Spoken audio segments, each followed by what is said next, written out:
Please welcome the founding members of the Board of Peace.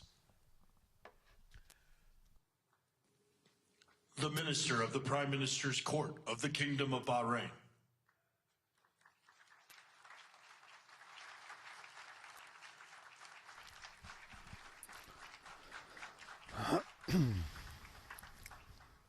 The Minister of Foreign Affairs of the Kingdom of Morocco.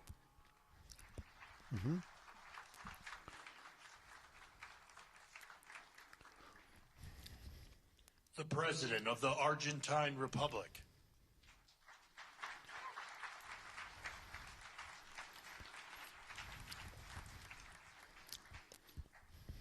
The Prime Minister of Armenia.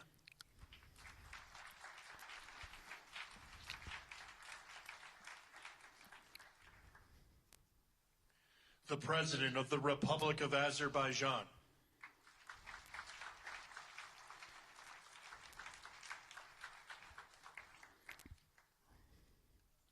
The Prime Minister of the Republic of Bulgaria.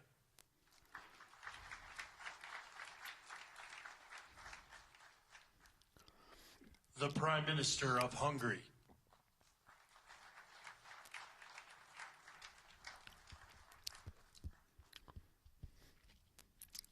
The President of the Republic of Indonesia.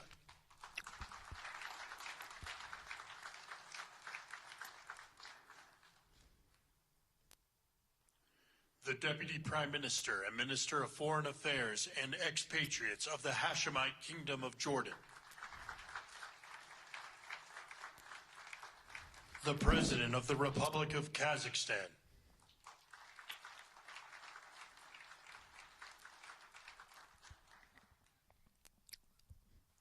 The President of the Republic of Kosovo.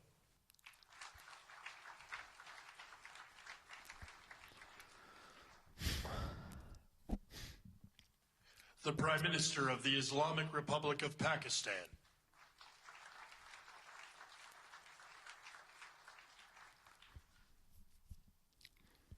The President of the Republic of Paraguay.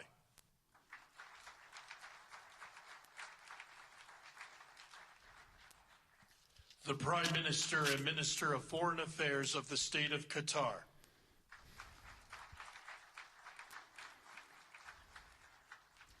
The Minister of Foreign Affairs of the Kingdom of Saudi Arabia.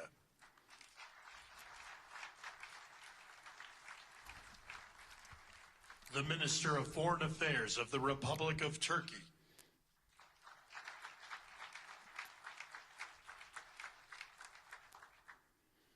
The Special Envoy to the United States for the United Arab Emirates.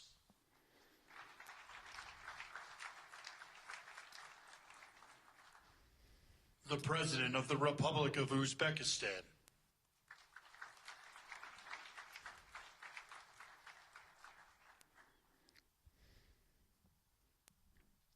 The Prime Minister of Mongolia.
Please welcome the Chairman of the Board of Peace, the President of the United States of America, Donald J. Trump.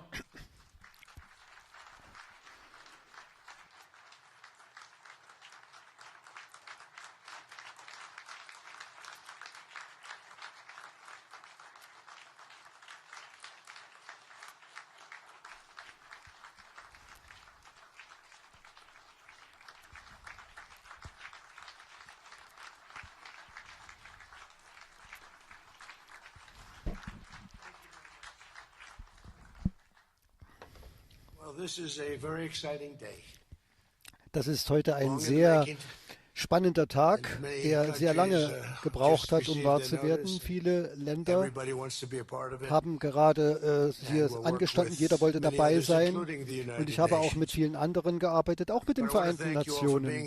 Aber ich möchte Ihnen allen auch danken, dass Sie hergekommen sind. Wir hatten gestern Abend einen sehr erfolgreichen Besuch mit vielen der Spitzenpolitikern der Welt, das war auch sehr erfolgreich mit den Staatschefs. Und heute haben wir eines der wichtigsten Treffen aller offiziellen Vertreter dessen, was der Board of Peace, Friedensrat, sein wird. Ich möchte dem Außenminister Marco Rubio danken, dem speziellen Gesandten Steve Witkoff, Kushner und allen für die enorme Arbeit, die sie geleistet haben. Wir haben den Frieden mit dem Nahen Osten geschaffen. Das hatte niemand für möglich gehalten. Wir haben gesagt, und andere Kriege werden auch sehr bald beendet werden. Auch derjenige, von dem ich dachte, es würde leicht werden, hat sich herausgestellt, dass er wohl der schwierigste war. Im letzten Monat waren 29.000 Menschen gestorben, meistens Soldaten in Ukraine und Russland. 29.000, 27.000 im Monat davor, 26.000 in dem Monat davor. Das ist furchtbar. Wir hatten auch Treffen gehabt, wir haben dort sehr große Fortschritte erreicht. Vielen Dank auch an die Minister Scott Bassett, Harold Lutnick, Chris Wright, Travis. Alle haben so tolle Arbeit geleistet, waren gute Botschafter. Auch Ingrid ist hier, haben wirklich eine fantastische Arbeit geleistet. Vielen Dank, Colestin. Und viele Menschen in meiner Regierung, die so für den Frieden sich engagiert haben und die auch sich für den großen Erfolg engagiert haben. Ganz besonders möchte ich auch die erste Gruppe anerkennen, dieses Friedensrates, die jetzt namentlich genannt werden in Kürze. Caroline macht das. Sie wird diese Vorstellungsrunde leiten. Und jeder von Ihnen ist eine große Ehre für uns, dass Sie hier anwesend sind. Länder, die in den meisten Fällen auch sehr bekannt sind, andere weniger, aber so ist das nun mal im Leben. Vielen Dank auch an Präsident Carroll von Polen. Es war gerade eine sehr wunderbare Wahl dort. Wir sind sehr stolz. Erstaunlich. Mit dem ehemaligen Premierminister von Großbritannien, Tony Blair. Wir freuen uns, dass du auch hier bist. Vielen Dank. Und Mitglieder des Friedensraten, des Executive Boards, eine tolle Gruppe. In diesem Jahr haben wir das einjährige Bestehen meiner Präsidentschaft. Keine Regierung in der Geschichte hat bisher so einen Wende in 12 Monaten erreicht, zu Hause und im Ausland. Wir haben ein enormes Mandat. Wir haben hier das Mandat von Millionen Menschen bekommen und wir möchten auch alle Swing States überzeugen. Und man hat gefragt, ist es möglich, alle zu gewinnen? Aber wir haben sie alle gewonnen. Wir haben somit ein großes Mandat bei uns zu Hause. Gestern habe ich schon gesagt, die Wirtschaft in den USA ist boomen. Wir haben fast keine Inflation mehr. 1,2% in den letzten 2 Monaten. Wir haben damals aber die schlimmste Inflation und die schlechteste Wirtschaft in unserer Geschichte geerbt und jetzt sind wir bei 4,5%, so sieht es aus. Die Zahl unseres Bruttoinlandsprodukts kann noch verdoppelt werden. Und ich denke, wenn man gute Zahlen nennen kann, dann gehen auch die Märkte nach oben und andererseits gehen die Märkte zurück, weil jeder versucht natürlich hier, je nachdem, auf die Zinssätze zu schauen. Wenn es Amerika gut geht, geht es der ganzen Welt gut. Wir haben uns verpflichtet, mehr als 18 Billionen Dollar neue Investitionen in unser Land zu holen. Das ist ein Rekord, und zwar ein vielfacher Rekord. Es gibt kein Land überhaupt in der Geschichte, was solche Zahlen jemals erreicht hat. Unser Handelsdefizit wurde zurückgefahren auf 77%. Das war neu. Das war gestern auch eine neue Ankündigung. Und wir haben Verträge mit vielen Nationen der Welt. unterschrieben. Heute ist die Welt reicher, sicherer und besser als vor einem Jahr. Wir hatten damals viele Brände zu löschen gehabt. Keiner hatte geglaubt, dass einige dieser Kriege gelöscht werden könnten. Und einige waren ja schon über 32, 45 oder 27 Jahre schon im Gange. Und wir sind sehr froh, dass wir diese Kriege alle beendet haben können. Und am Ende Indien und Pakistan zum Beispiel, zwei Kernwaffenstaaten. Und ich bin sehr stolz, dass der Premierminister von Pakistan zu mir gesagt hat, Präsident Trump, Sie haben wahrscheinlich 10 Millionen Menschen das Leben gerettet. Und wir haben begonnen, bevor es schlimmer geworden ist. Und in 9 Monaten haben wir Kriege beendet, auch den Konflikt zwischen Kambodscha und Thailand. Im Übrigen sind sehr viele dieser Regierungschefs hier, die Demokratische Republik Kongo und Ruanda, Pakistan und Indien, Israel und Iran. Ägypten sind wir sehr dankbar. Gestern war ein sehr guter General und Führer von Ägypten hier. Wir haben an einem Damm gebaut, der den Nil davon abhält, sich mit Wasser zu füllen. Das ist natürlich eine harte Situation. Auch das konnten wir regeln. Es ist so gut wie geregelt in meiner ersten Amtszeit, und wir hatten dann natürlich eine Zwischenphase, wo nichts lief, und jetzt bin ich wieder da und wir werden diese sehr harte Lage doch noch beenden. Es war dort ein Damm gebaut worden, sodass das Wasser nicht weiterfließen konnte, aber ich denke, jetzt ist dort wieder Wasser vorhanden. Und Armenien, Aserbaidschan. Ich sage, viele dieser Führungskräfte sind heute meine Freunde, schon seit einem Jahr. Und natürlich der Krieg in Gaza, der wirklich jetzt zu einem Ende gekommen ist. Wir haben nur wenige aufflammende Gefechte, aber es gab ja vorher massive, gigantische Gefechte, und wir sind jetzt wirklich zurückgekommen auf wenige kleine Gemetzel, und mehr als 50 Länder waren an diesem Friedensschluss schon beteiligt, nicht nur im Nahen Osten, sondern auch außerhalb. Und viele von ihnen haben gesagt, dass niemand das getan hat, was er versprochen hat. Sie wurden ja damals mit Gewehren in ihrer Hand geboren, wirklich sprichwörtlich. Und fast als Kinder wurde ihnen schon eine Waffe in die Hand gegeben. Und wenn sie das jetzt natürlich ansetzen würden, wäre das ihr Ende. Aber viele Länder hatten gesagt, wir wollen reingehen und das tun. Und dann waren auch Länder, die traditionell gedacht haben, sie sind dort beteiligt. Aber das ist eben das Feuer. Das hat mit Libanon zu tun. Wir hatten auch dort etwas machen müssen. Und es gibt noch mehr Erinnerungen an das, was vorher dort war. Es gab dort massive, große, machtvolle Länder, die gegeneinander gekämpft haben. Wir hatten auch einen großen weiteren Sieg für den Friedensschluss im Juni. Wir haben auch die Kernwaffenfähigkeit des Irans in dieser Operation Midnight gestartet. Es war wirklich Mitternacht, und unsere Bomber sind dort tief ins Land eingedrungen und haben die gesamte Anlage komplett zerstört. Das hätte nur noch 2 Monate gedauert, dann hätten sie dort eine Kernwaffe produzieren können. Und am Ende möchte man reden, und wir werden reden mit allen, die das wollen. Auch ISIS in der US in Syrien war sehr stark. Meine Regierung hat dafür gesorgt, dass al-Baghdadi herausgenommen wurde, und danach flammte es wieder auf, aber aufgrund des Talents von General Risingen, er hat dort wirklich den US in wenigen Wochen ausgelöscht in meiner ersten Amtszeit, aber jetzt natürlich in der zweiten Amtszeit wird der IS ganz vernichtet werden. Er war schon fast weg, aber in der Biden-Regierungszeit ist er leider dann wieder aufgestanden. Aber jetzt gibt es großen Fortschritt dort wirklich. Und wir sind sehr froh darüber. Wir haben unsere Sanktionen auch eingestellt. Damit bekommt Syrien die Möglichkeit, wieder zu atmen. Und sie arbeiten dort wirklich sehr hart. Und ich denke, wir werden das Ganze komplett einstellen. Es gab also sehr viele gute Dinge, die wir erreicht haben. Bedrohungen gegen Europa, gegen Amerika, im Nahen Osten, an anderen Orten.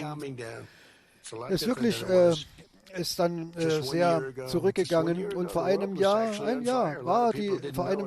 stand die Welt in Flammen. Viele wissen das gar nicht. Nigeria zum Beispiel, wo Terroristen Christen ermordet haben. Auch wir haben dort heftig zugeschlagen. Sie haben damals Tausende und Abertausende von Christen hingemetzelt und nie dagewesener Erfolg war möglich, weil wir unser Militär in meiner ersten Amtszeit aufgebaut haben. Jetzt sind wir noch stärker. Wir haben ein Budget von mehr als $1 Billion in diesem Jahr. Nächstes Jahr werden wir das auf 1,5 Billionen erhöhen.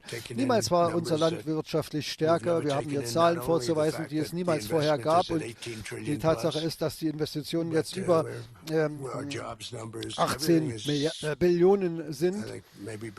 Und ich glaube, wir stehen da besser da als je zuvor. Und ich denke, viele, die in unserem Land investieren wollen, sind sehr froh über ihre Investitionen, wenn sie solche Zahlen sehen, die es noch nie vorher gab. Ich habe auch das Engagement von fast allen NATO-Mitgliedern geschaffen, ihre Verteidigungsausgaben auf 5% des Bruttoinlandsprodukts zu erhöhen. Und natürlich außer Spanien, keiner war richtig glücklich damit. Warum sollen Sie einen Freifahrtschein bekommen? Jedes Land außer Spanien hat auf 5% erhöht. Aber mit Spanien verstehe ich das nicht. Ich muss mit Spanien nochmal reden. Amerika hat jetzt auch seine Aufmerksamkeit auf die westliche Hemisphäre gerichtet. Ich habe auch den Terror und Drogenkartells den Kampf angesagt. Und wir haben fast 100% aller über den Seeweg in unser Land kommenden Drogen gestoppt. Das ist natürlich hart auf dem Wasser, aber ich habe jetzt gestern Abend erst gehört, 98,1%. Man hat versucht, wo sind denn jetzt die 2%, die immer noch in unser Land kommen. Aber ich denke, jeder sieht ja auch die Nachrichten und schaut Fernsehen. Wir haben fast 100% aller Drogen, die in die USA kommen, über den Seeweg abgeschnitten. Und ich denke, das war aber erst der einfache Teil. Wir werden jetzt auch die anderen uns vornehmen. Das liegt natürlich an der enormen Fähigkeit unseres Militärs, das mächtigste Militär der Welt im Übrigen, bei weitem. Wir haben den Diktator Nicolás Maduro geschnappt und das ganze venezolanische Volk war sehr froh darüber. Wir haben tolle Beziehungen mit den neuen Führern in Venezuela. Die Beziehungen waren sehr gut. Wir öffnen jetzt das Land, um wieder die großen Ölkonzerne, die Ölunternehmen dort handeln zu lassen. 50 Millionen Barrels Öl werden jetzt nach Venezuela zurückkehren. Wir werden noch mehr tun. Wir werden mehr Einkommen haben. Und wir haben in kurzer Zeit das erreicht, was in Jahren nicht möglich war. Denn sie haben so viel Öl dort. Sie haben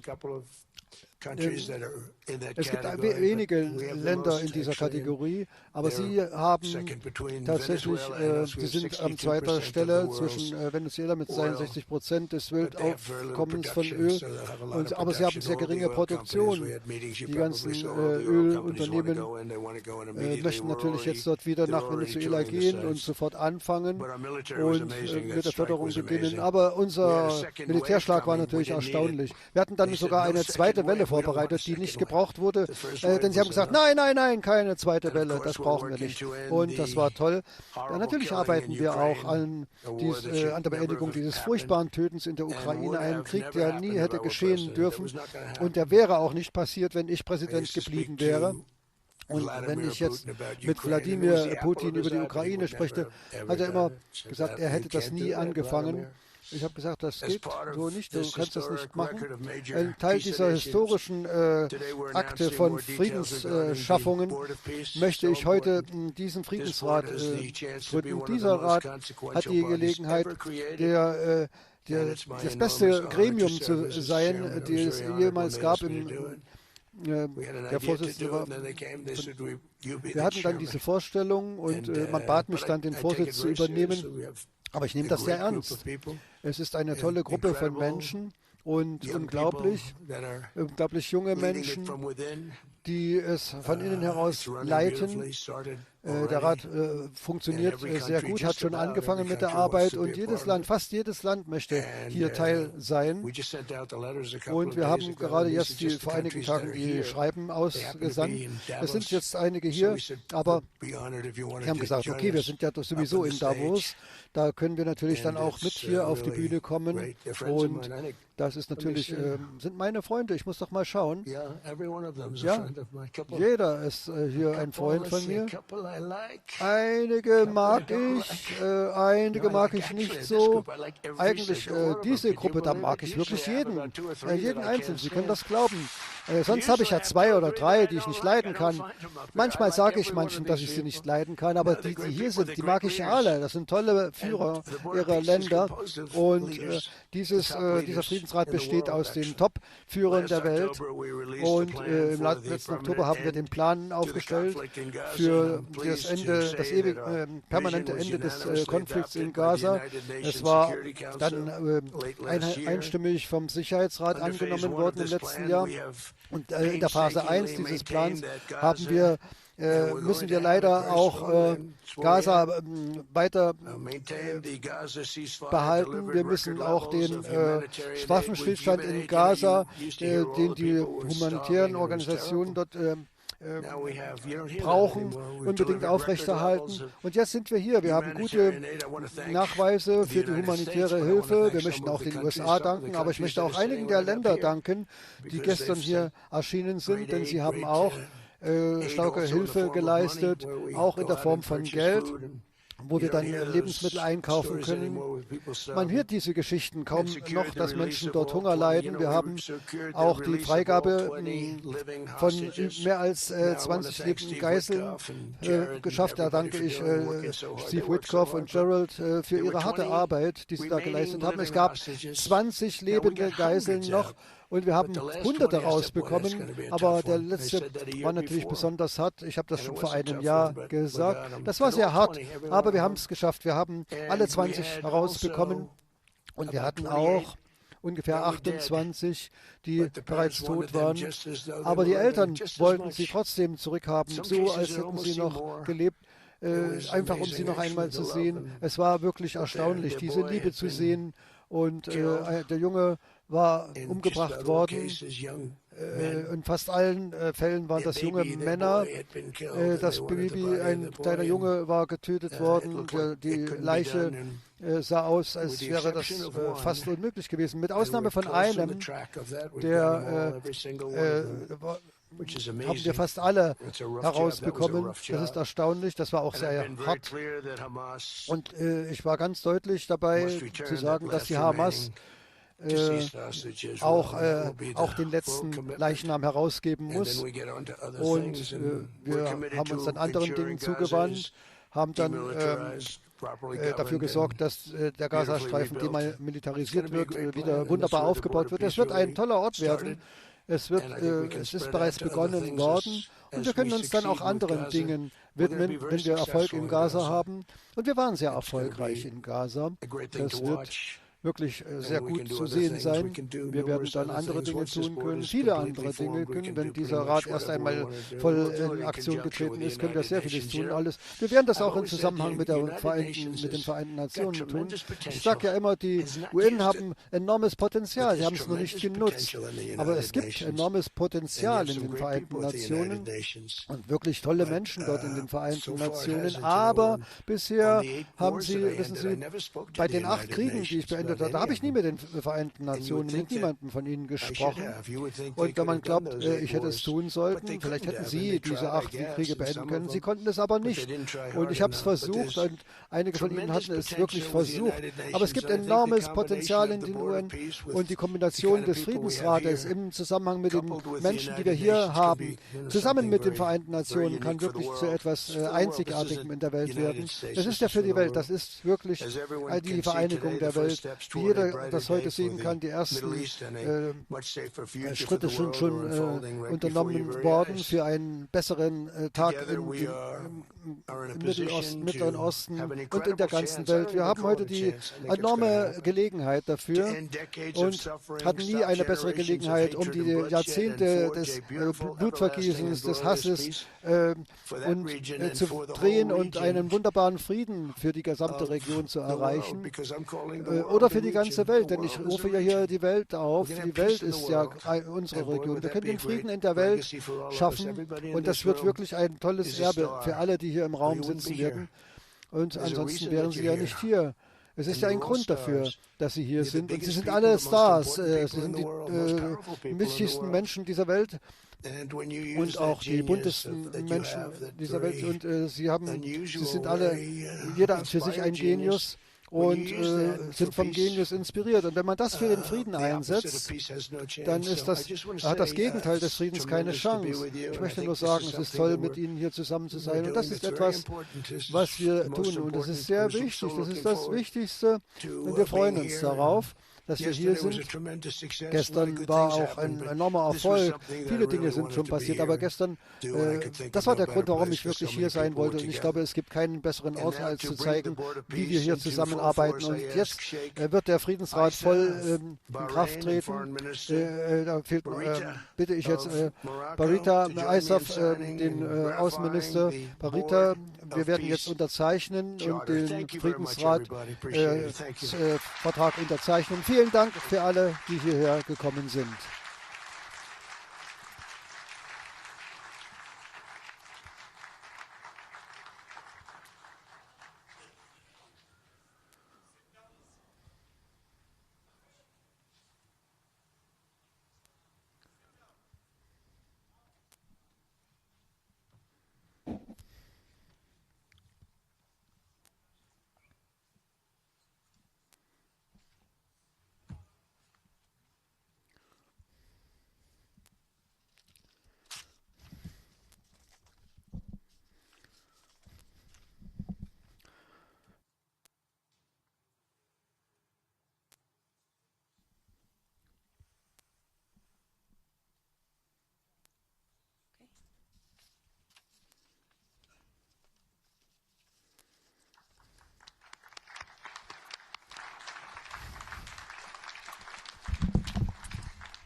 Congratulations, President Trump. The charter is now in full force and the Board of Peace is now an official international organization.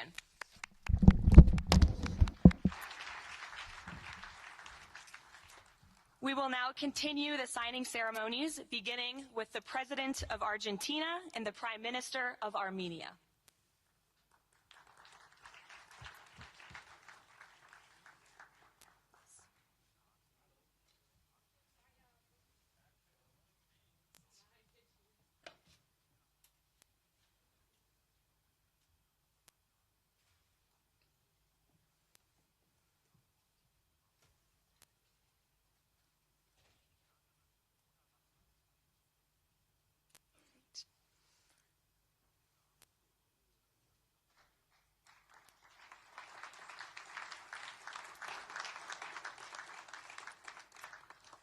Next up, the President of the Republic of Azerbaijan and the Prime Minister of the Republic of Bulgaria.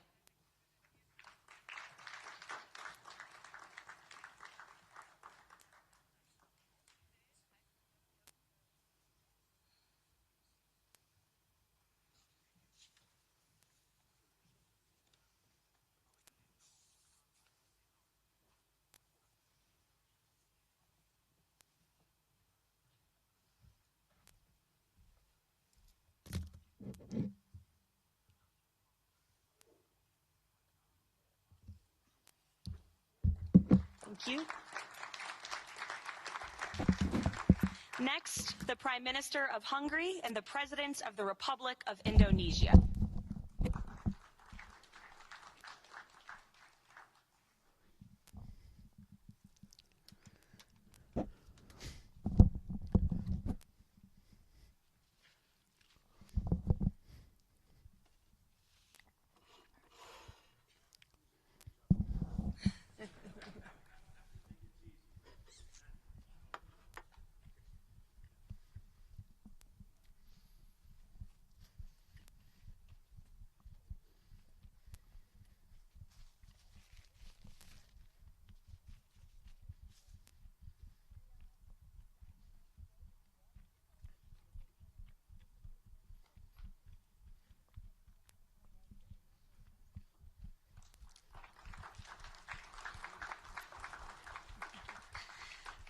Next, the Deputy Prime Minister of the Kingdom of Jordan and the President of the Republic of Kazakhstan.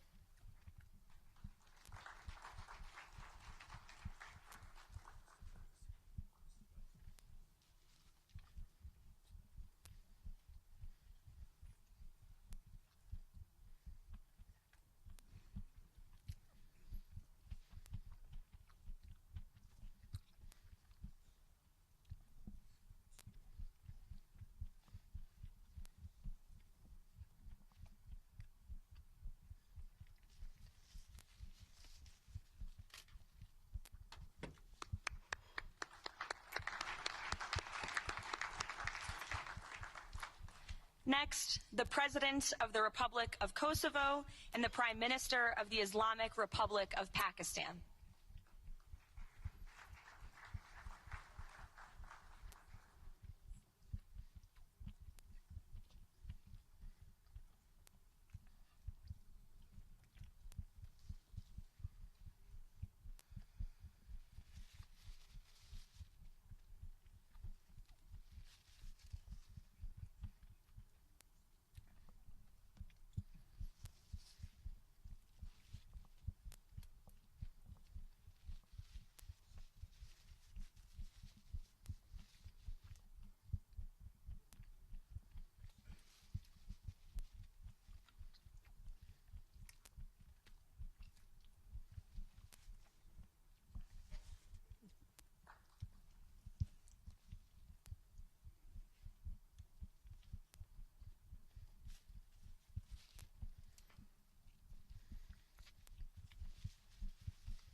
That's it. Yes. Thank you.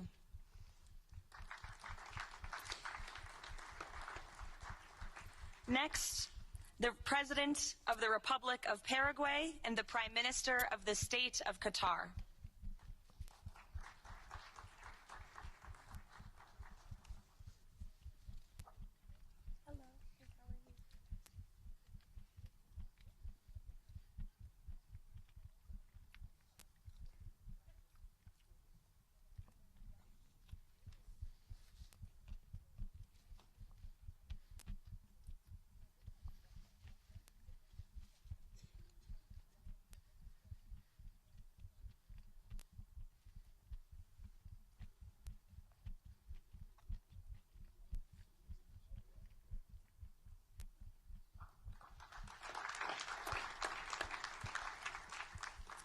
Next, the Minister of Foreign Affairs of the Kingdom of Saudi Arabia and the Minister of Foreign Affairs of the Republic of Turkey.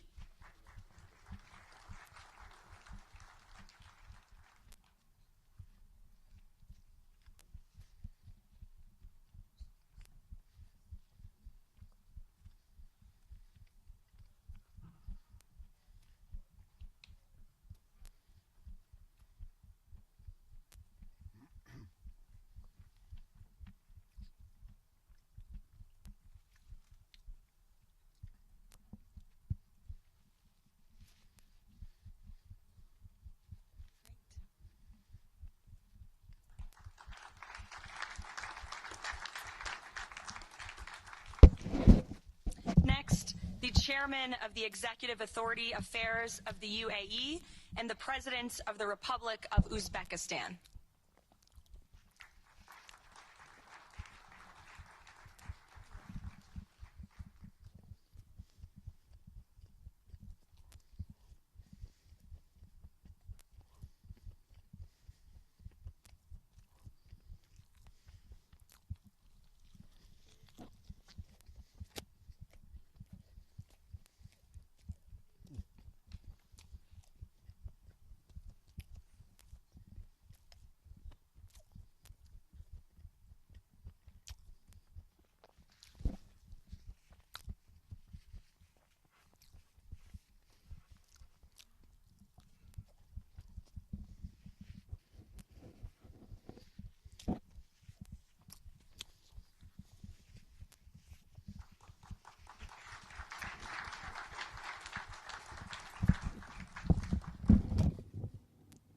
And last but not least, the Prime Minister of Mongolia.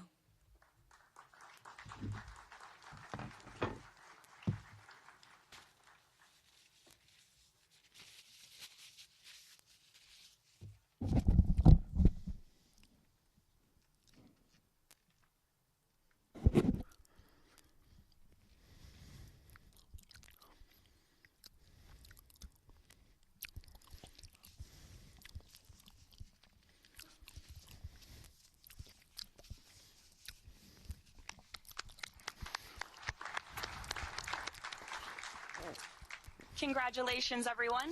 This concludes the signing ceremony. If President Trump and all of the Board of Peace members could please join the President around the table.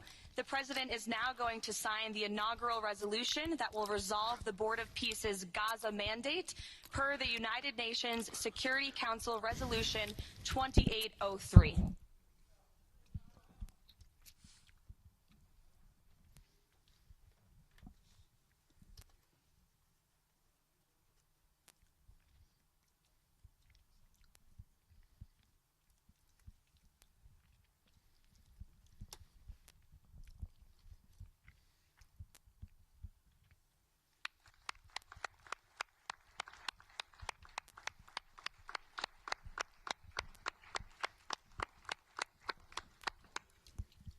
Congratulations. If President Trump and all Board of Peace members could please take their seats in the front.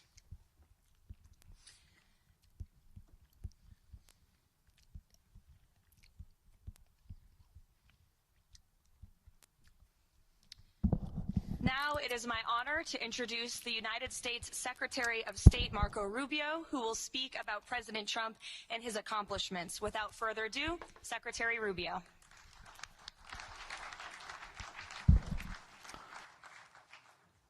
Thank you very much. It's an honor to be here today. It's an honor to serve as the Secretary of State during a historic presidency. And it's a historic presidency because the President of the United States, Donald J. Trump, is someone who is not limited by what others say is possible or what others say is impossible. He's not limited by some of the things that have happened in the past, and he's willing to talk to or engage with anyone in the interest of peace, always putting the American people and our national security first, but understanding that in the world that we share with so many others, peace is paramount to all of us. We are here today because of President Trump's vision. If we go back just a few months ago, people thought what was happening in Gaza was impossible to solve. 28 hostages that were dead, others that were still living, all these hostages that were being held. No one thought that that would ever come to a resolution without more fighting and more bloodshed along the way. In fact, frankly, many thought it was intractable. And sadly, many of the institutions that have served us well, in many cases, for the last 70 years, were unable to do anything about it. But President Trump had the vision and the courage to dream the impossible, to believe that it was doable, and to pursue it with all of his heart. And he was in that capacity assisted by an extraordinary team, and I think both Jared and Steve deserve a tremendous amount of credit. Jared Kushner and Steve Woodcock for all the work they put in.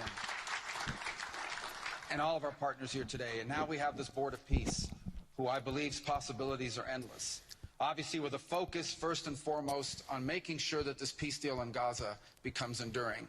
And I know this president has it as his highest priority and will give it everything he has to make sure that this is successful. I also want to acknowledge the extraordinary leaders that are here today. This is not just a Board of Peace, this is a Board of Action. Just like President Trump is a president of action. A lot of times people like to give speeches. I've been to many of these forums, and they're not useless, and they're not, they have utility in many cases. But oftentimes in international affairs, we often find ourselves at events where people are reading these scripted statements, these strongly worded letters that they put out, but no action. Nothing happens. This is a group of leaders that are about action. And the President of the United States is a president of action, of getting things done. And today is the beginning of that, of a new era and a new stage that we think is so important as a model to the rest of the world of what is possible. And clearly the focus is right now on Gaza and making sure that the plan that's about to be presented to you here today, this vision for the future of Gaza, this vision for the future of the region, is not just possible and promising. It is our destiny if we put the time and the effort that it requires, as I know this board will do. But I also think it will serve as an example of what's possible in other parts of the world. Without losing focus on what's before us now, this is what's possible for other places and other conflicts that seem impossible to solve right now.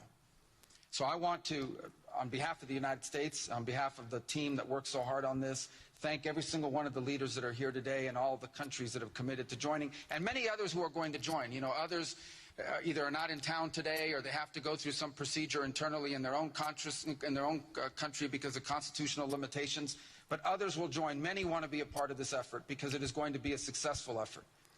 And you see it reflected here today among countries of different backgrounds from different parts of the world, majority Christian some, majority Muslim others. who've come together, in fact, former adversaries who have joined here as part of this Board of Peace. And all was possible, and I want to acknowledge this again, because of the vision and the drive of the President of the United States. So thank you all for joining us here today. We appreciate it very much.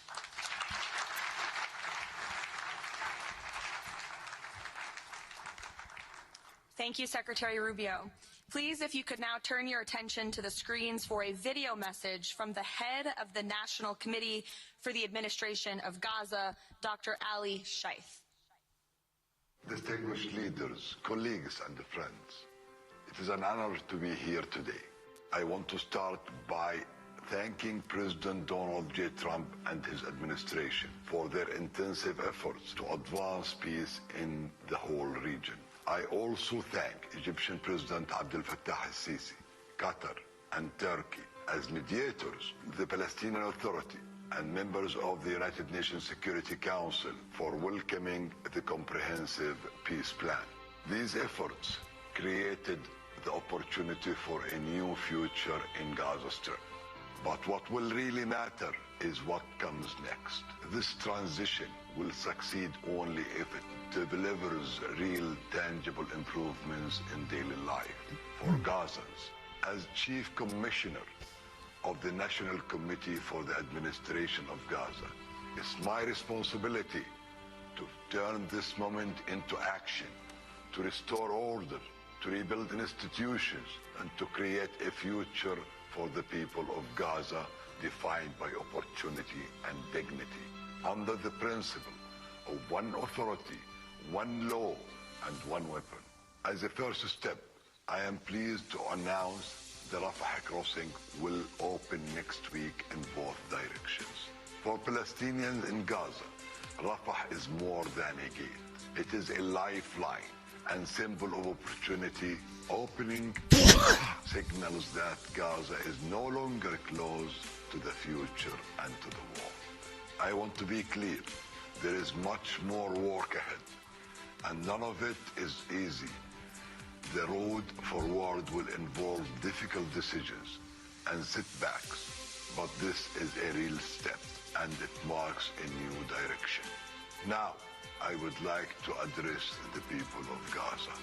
من أرض الكنانة أتوجه الآن بكلمتي إلى أبناء شعبنا الصامد الصابر في قطاع غزة. لقد صمدتم وحافظتم على أسركم وأرضكم خلال سنوات عصيبة هجاف صبرت أعماقكم وكل الحدود. إن صمودكم الأسطوري لهو أعظم ما قدمت غزة، وهو الأساس الذي سنبني عليه سويا مستقبلنا.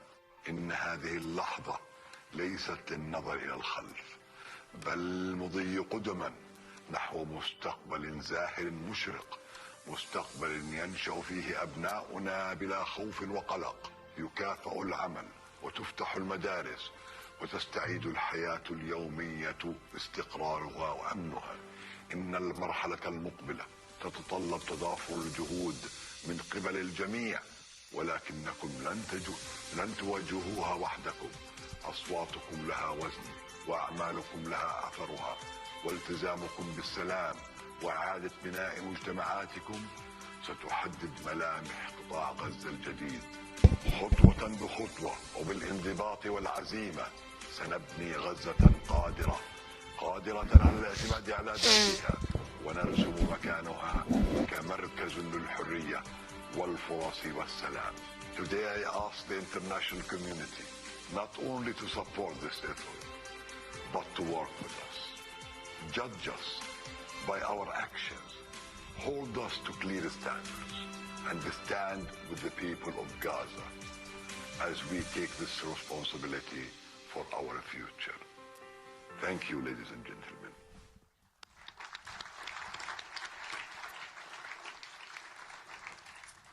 I now would like to welcome to the podium U.S. Special Envoy Steve Witkoff and Jared Kushner.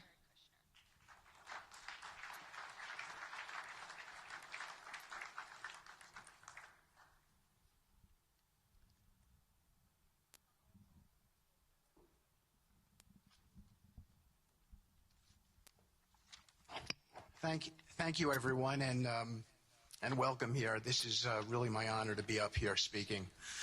I remember when the president asked Jared, I, and of course our great Secretary of State, to work on something that the world thought was impossible and unattainable. But the president, on this peace deal for Gaza, as on all other deals we work on his behalf, said we had to try. And of course we were inspired by that. We have achieved a peace deal in Gaza.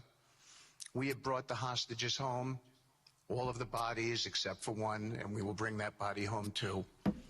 And maybe most importantly, we have created a sense of hope for what the future can bring in Gaza and all other places where the board of peace will operate. And I am so honored, Mr. President, to have worked on this on your behalf. I'd like to thank some people here who are here with us tonight who have done so much, done indispensable work to bring this deal together. Sheikh Mohammed, my good friend from Qatar, and Ali Al-Tawadi, Hakan, Fidan, and Ibrahim, General Hassan, and Foreign Minister Badr Abdulati, and of course, President Sisi, and Prime Minister Netanyahu, former Special Envoy Ron Dermer, and Michael Eisenberg for all that they did. I would also like to thank our core working group and members of the Board of Peace who have been working nonstop on behalf of this incredible, noble effort, around the clock for months on end, sacrificing time with their families and their own personal lives because they believe in the mission and the vision that the President has set out for us. I'd also like to thank, those people include Tony Blair, Yakir Gabay, Josh Grunbaum, Aryeh Lightstone, Laron Tonkman, Admiral Cooper, General Frank, and I probably have forgotten some along the way. And then perhaps most importantly, I want to thank our administration. We have an incredible team. It's amazing to work for this administration. I think you see the results that we get on behalf of the President because he inspires us so much. So I'd like to thank the Vice President of the United States, J.D. Vance, for all of his help and guidance, our Treasury Secretary, of course, the Secretary of State, who we work hand in glove with, and a special thanks to our Chief of Staff, Susie Wiles, who is always available to us for consultation, for steering, and for all else that she does. Thank you.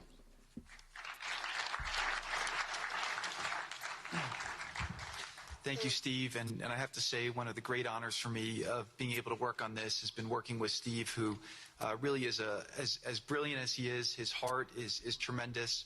It's a lot of fun to be with, and even in some of these, very difficult moments where we didn't think things were happening, working together really was an amazing treat.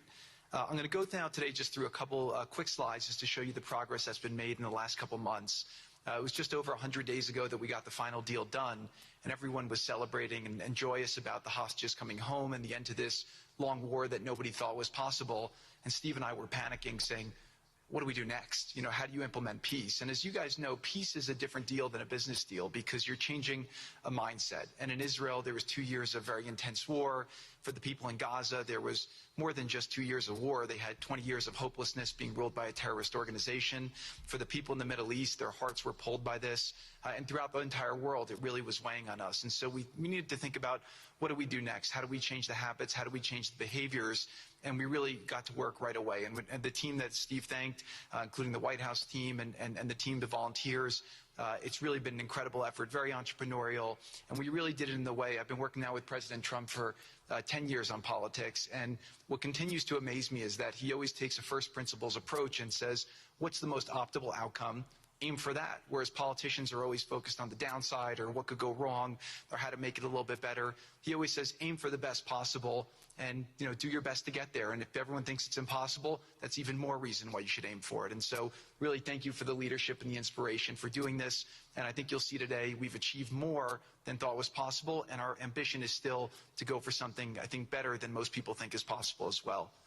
So let's see if these things work. They never usually work. Good. So quickly, I'll go through this 2-year war, 90,000 tons of munitions. There's over 60 million tons of rubble there, and tens of thousands of fatalities. Through the ceasefire, we were able to get to through the 20-point plan, ceasefire, release of hostages. Getting the UN resolution passed was a huge, huge effort, really thanks to Mike Waltz and the whole team there. They did an incredible job. And we've then, with the help of the UN, we've worked very, very well with them. This is why you need a new organization like the Board of Peace to work with the UN. I want to thank Tom Fletcher, did an incredible job of really getting it going. We've done historic humanitarian aid. Going forward, number one thing is going to be security. Obviously, we've been working very closely with the Israelis to figure out a way through de-escalation. And the next phase is working with Hamas on demilitarization, which I'll talk about in a second. But without security, nobody's going to make investments. Nobody's going to come, build there. We need investments in order to start giving jobs. We want to take these people. 85% of the aid of Gaza, 85% of the GDP of Gaza has been aid for a long time. That's not sustainable. It doesn't give these people dignity. It doesn't give them hope. And so we want to use free market economy principles. A lot of what President Trump spoke about that he's doing in America, we want to bring the same mindset, the same approach to a place like Gaza to give these people the ability to thrive and have a good life. Let's see. So on the aid, I mentioned the UN. So now people are talking about famine. 100% of the food needs are met, and that's been overabundance. The cost of goods have gone down tremendously. Over 55,000 trucks have gone in, and over 1.4 million pallets. And it's been the largest humanitarian effort done into a war zone that anyone's been able to tell us about. This really has been a great joint effort that everyone's been able to do, and so it's a great thing. We all just heard from Ali. We have been so impressed. Steve and I were speaking to him and the entire committee.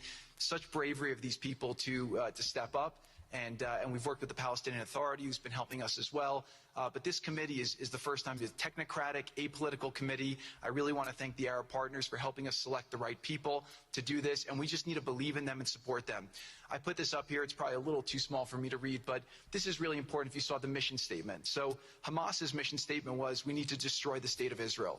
That has not worked well for the people, as we've seen. Their mission statement is, we are committed to establishing security, restoring the essential services that form the bedrock of human dignity, such electricity, water, healthcare, and education, as well as cultivating a society rooted in peace, democracy, and justice, operating with the highest standards of integrity, transparency. So these are the basic things. Their goal is to have peace and to help their people, which is an obvious mission statement for a government, but actually fairly novel for Gaza. So we did a master plan. We brought in, I thank Yakir Gabay, who's one of the most successful real estate developers and brilliant people I know. He's volunteered to do this, not for profit, really because of his heart. He wants to do this. And we've developed ways to redevelop Gaza. Gaza, as President Trump's been saying, has amazing potential, and this is for the people of Gaza. We've developed it into zones. In the beginning, we were toying with the idea of saying, let's build a free zone, and then we have a Hamas zone. And then we said, you know what, let's just plan for catastrophic success. Hamas signed a deal to demilitarize. That is what we are going to enforce. People ask us what our plan B is. We do not have a plan B. We have a plan. We signed an agreement. We are all committed to making that agreement work. There's a master plan. We'll be doing it in phasing. In the Middle East, they build cities like this in 2-3 million people. They build this in 3 years. And so stuff like this is very doable if we make it happen. Rafa will start with. This will show a lot of workforce housing. We think this could be done in 2-3 years. We've already started removing the rubble and doing some of the demolition. And then New Gaza. It could be a hope. It could be a destination, have a lot of industry, and really be a place that the people there can thrive, have great employment. Once this starts going, we think there should be 100% full employment and opportunity for everybody there. And we have a lot of data on what can be, but we think that this really gives the Gazan people an opportunity to live their aspirations. But it all starts with security, and it all starts with governance. Final note I'll just say on the Board of Peace, which is that all the lessons we're doing is we're basically studying the best practices from all over the world, and we're watching who does education the best, who does healthcare delivery the best. All of these things it's not secret IP. All this is IP that the Board of Peace is going to make public, and we want to encourage all the countries to be able to follow these best practices. A lot of the things that President Trump is doing in America, if they're working, we should all be copying them. If we find what's working in other countries, we should be copying them too. And so what the Board of Peace will have the ability to do if we're successful with Gaza is really show how do you do peace implementation, which is something that when we got this deal done, we didn't really find too much expertise or know-how on how to do it. So as we're creating this system, hopefully it's something that we can just document these learnings and make them available to all else who want to use them in the future. So demilitarization, this is something we're starting now that we have a new government in Gaza. This government will be working with Hamas on the demilitarization to really take the principles that were agreed to in the document to the next phase, and hopefully that will be successful. Without that, we can't rebuild. So if Hamas does not demilitarize, that will be what holds back Gaza and the people of Gaza from achieving their aspiration, and that's very important. So the next 100 days, we're going to continue to just be heads down and focused on making sure this is implemented. We continue to be focused on humanitarian aid, humanitarian shelter, but then creating the conditions to move forward. So thank you. Final point I'll just make is this is really only possible because of the work of so many people and President Trump's great leadership. But a lot of you have been asking, how can we help? So the countries have all been incredibly generous. We'll be doing the first conference where we'll announce a lot of the contributions that will be made in a couple weeks in Washington. From the private sector, there'll be amazing investment opportunities. I know it's a little risky to be investing in a place like this, but we need you to come, take faith, invest in the people, try to be a part of it. And then finally, I'll just talk to people on the media and on the social media, which is this deal only happened because we worked with Israel, we worked with Turkey, we worked with Qatar, we worked with Saudi, we worked with Egypt. I mean, everyone worked together. We worked with UAE. We all worked together to make this happen. I see a lot of people trying to escalate, criticizing Israel or Israelis criticizing Turkey or Qatar. Just calm down for 30 days. I think that the war's over. Let's do our best to try working together. Our goal here is peace between Israel and the Palestinian people. Everyone wants to live peacefully. Everyone wants to live with dignity. Let's put our efforts towards promoting those who are doing the work to build this up, like Ali and his committee. Let's focus on the positive stories, and let's just calm down, turn a new chapter, and if we believe that peace is possible, then peace really can be possible. So we're going to continue to work every day. We need all of your help to do it. And again, I just really want to thank President Trump for his leadership in doing this. This would not have been possible without your commitment to this. Everyone thought it was impossible to end this war. You never gave up. You never stopped. Every time there was a setback, you told us to try harder. You gave us different ideas. And we've made several impossible things happen just in Gaza to date, and there's no reason why we shouldn't be able to make even more impossible things happen. So really thank you for your amazing leadership.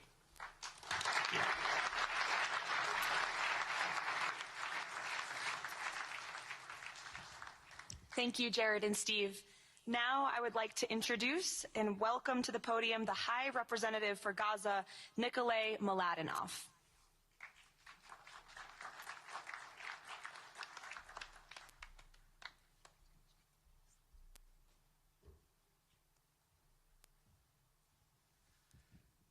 Mr. President, it's a great honor and a massive responsibility for me, for my team, for all of us to be here with you to begin this journey.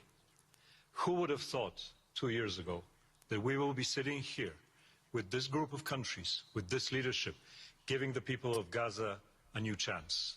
Who would have thought that last Friday I would be sitting, Mr. President, in Cairo with an amazing group of Palestinian technocrats, people who you don't see on the news, people who are not media personalities, but who are experts, who are committed to giving their people a chance in life.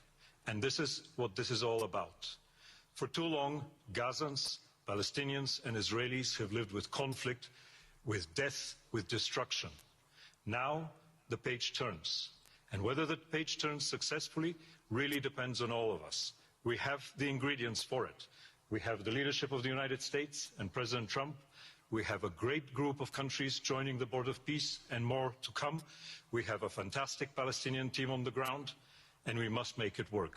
Our partnerships are there, our plans are in place, and we need your support. And finally, I look to all of you who are in this room and who are watching this meeting from their screens at home or in their offices.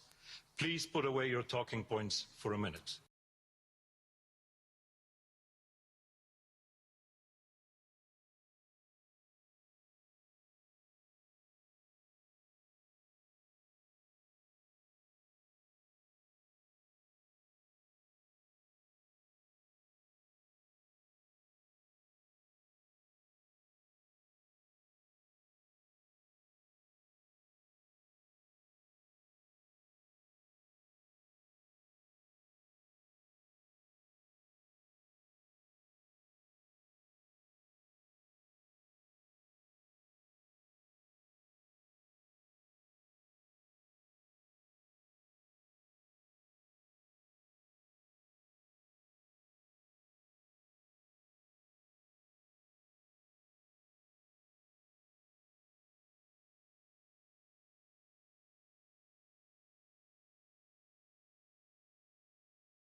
For jobs, if you want to know the truth, we've done some tough jobs.